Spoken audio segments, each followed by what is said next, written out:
नमस्कार दोस्तों, कैसे हो आप सारे लोग। हम तो आ गए हैं नन्हे इंसान की नन्ही कहानी लेके, है ना। तो फिर से मिली श्रोता कहानी बोली टैटा नन्हे इंसान की नन्ही कहानी। लेखिका श्रीमती बानी पात्रो और कहानी की शीर्षक है माँ ओमे। माँ ओमे मतलब माँ में मतलब माँ और बेटी या माँ बेटी जैसे भी बोलो। तो हम तो पिछले हफ्ते ये जान चुके हैं कि 1 साल बीत गई है। 1 साल बीत चुकी है जब टैटा टैटा नहीं, हम बोल सकते हैं कि अणु की बुआ गुज़र चुकी हैं। तो इसके बाद क्या हुआ, चलिए जान लेते हैं। अब तो वसंत ऋतु आ चुकी है और सारे लोग उत्सव में पूरा खिल चुके हैं। तो ऐसे ही एक दिन रास्ते चलते कोई एक इंसान एक संवाद दिए, एक सूचना दिए कि कुछ दिन पहले टापुर गुज़र गई है इस लोक को छोड़कर आनंद लोक में चली गई है। ये खबर सुनते ही पहले कुछ क्षण के लिए टैटा पूरा स्थिर स्तब्ध हो गई। उसे सिर्फ ये लगा, इतनी छोटी उम्र में वो बच्ची चली गई, इतनी छोटी बच्ची चली गई, इतनी जल्दी चली गई धरती से। धरती की सारी बंधनों को तोड़कर कुछ साल पीछे चली गई, कुछ साल पीछे चले गई टैटा, और अपनी स्मृति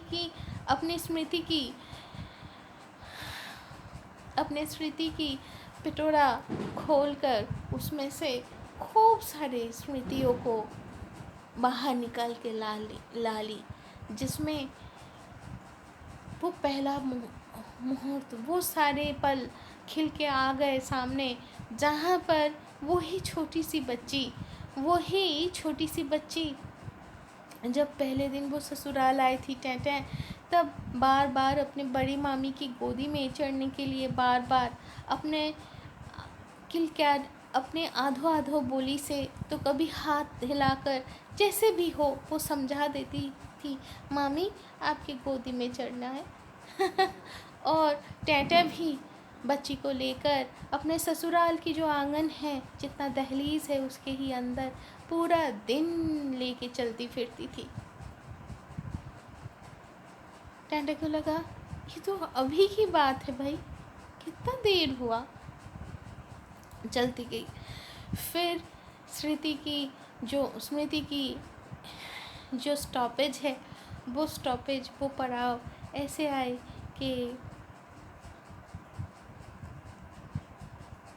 अचानक से टैटा को लगी कि वो बच्ची बहुत शांत सी थी, वो कोई बदमाशी नहीं करती थी, सिर्फ और सिर्फ उसको ये लगती थी कि वो मामी की ओम जो है उसमें अपने आप को भरपूर नहला ले। वो सिर्फ मामी की वो जो गर्माहट है, गर्मी है, वो जो प्यार भरी गर्मी है, वो सिर्फ उस ओम को सिर्फ लेना चाहती थी। आज वो सब कुछ, सारे प्यार, सारे लगाव को छोड़ के चिर शांति के ठंडी एक स्पर्श के आहोश में चली गई है, अकाल में चली गई है। कितने सारी स्मृतियाँ फिर से आ जुड़ी हैं टैटा के मन की गहराई में, बहुत सारे हैं। कुछ स्मृतियाँ ऐसे हैं कि जैसे लगा कि अचानक से याद आई, टापुर तो अपने पसंद से शादी की थी, तो इसलिए बहुत सारे लोग वो शादी मान नहीं पाए थे, तो अपना घर रहना होने के बावजूद उनको भाड़े के किराए के मकान में रहना पड़ता था। ऐसे ही दिन बीतते रहे। उसके गोद को आशीर्वाद देते हुए एक कन्या संतान जन्म लिए। और टापुर को टैटा बोली, देख सब कुछ ठीक हो जाएगा। दिन प्रतिदिन बीतते गए, दिन बीतते बीतते महीने, और महीने बीतते बीतते साल हो गए। टापुर अपने छोटे से संसार में, संसार के चारों तरफ अपने हिसाब से संभालती रही। टापुर थोड़ा थोड़ा करके इस धरती को, इस दुनिया को समझने लग गई। एक दिन वो अपने किराए के मकान को छोड़कर अपने सर पे अपने हाथों से बना हुआ, अपने मेहनत से बना हुआ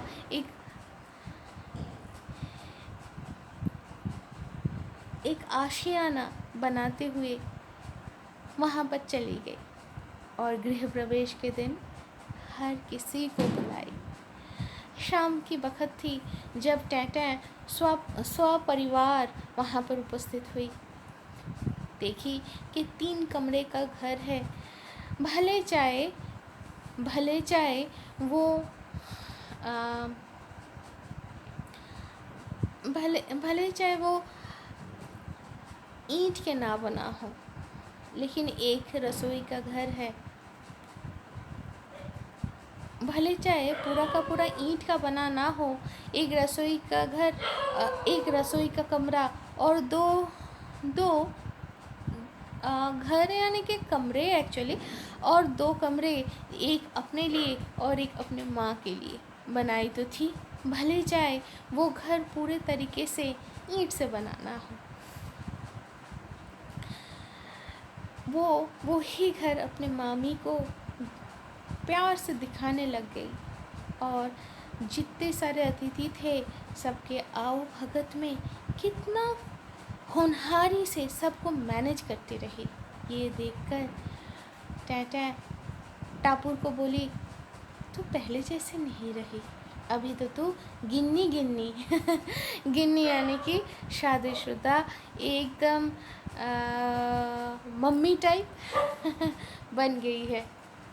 पहले जैसे नहीं है, तू अभी बड़ी हो गई है। ये सुनकर टापुर फिच करके हंस दी।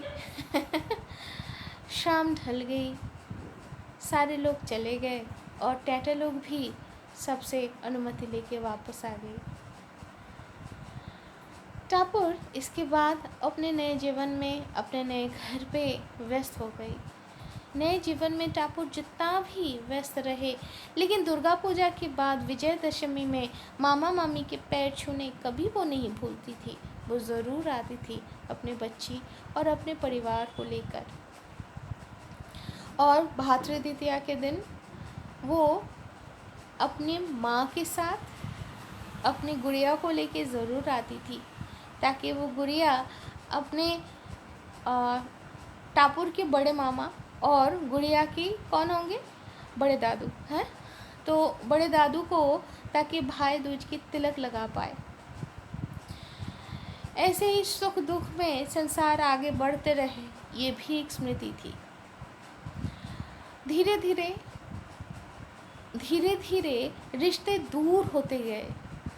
रहा तो बाकी सिर्फ विजयादशमी, रहा तो बाकी सिर्फ टेलीफोन और उसमें दुख सुख की खबरों की आवाजाही। इसी के बीच कभी एक समय टैटै की खुद की गुड़िया यानी कि अणु बहुत भयंकर रूप से बीमार पड़ गई। घर पे आके ही वो तो अपने पढ़ाई के लिए बाहर रहती थी, अगर आप लोगों को याद है तो वो अभी तो घर आई है, इतना ज़्यादा बीमार पड़ गई। भाई माँ यानी कि टैटै अभी अपनी बेटी को लेकर इतना ज़्यादा व्यस्त हो गई कि इसी बीच जो भी खबर आए उसके कानों के आर पार हो ही नहीं पाए। फिर जब अणु थोड़ी बहुत ठीक हो गई तो तब जाके टैटै को होश आई और तब जाके टैटै को लगा कि और क्या क्या खबर है। तो सबसे पहले जो खबर उसके कानों के बगल में लटकी हुई थी वो थी अपने टापुर की, कि टापुर भी बहुत भयंकर तरीके से बीमार पड़ गई है।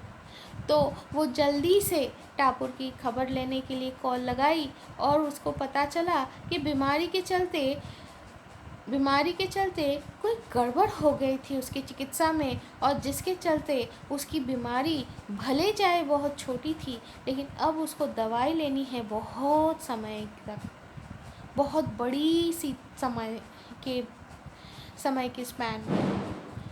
तो टापुर अभी चिकित्साधीन है। टापुर की अस्वस्थता दिन दिन बढ़ते ही गया, ये भी एक स्मृति है। कोई दिन वो थोड़ा ठीक रहे तो कोई दिन वो ठीक नहीं रहे। जिस दिन वो ठीक रहती तो उस दिन उसका पूरा संसार स्वाभाविक चलती, जब वो सही नहीं रह पाती तो तब उसका संसार भी स्वाभाविक नहीं चलती। ऐसे ही साल दर साल ऐसे ही टापुर की जीवन अतिबाहित होती रही, और ऐसे ही उसकी छोटी सी गुड़िया धीरे धीरे बड़ी होती गई। तो आज यहाँ तक ही, फिर हमें पता चलेगा कि फिर क्या हुआ।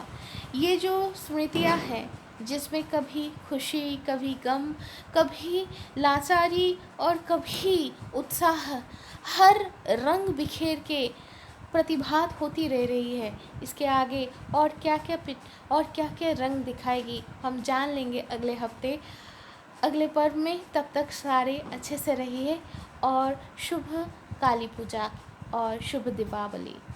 धन्यवाद।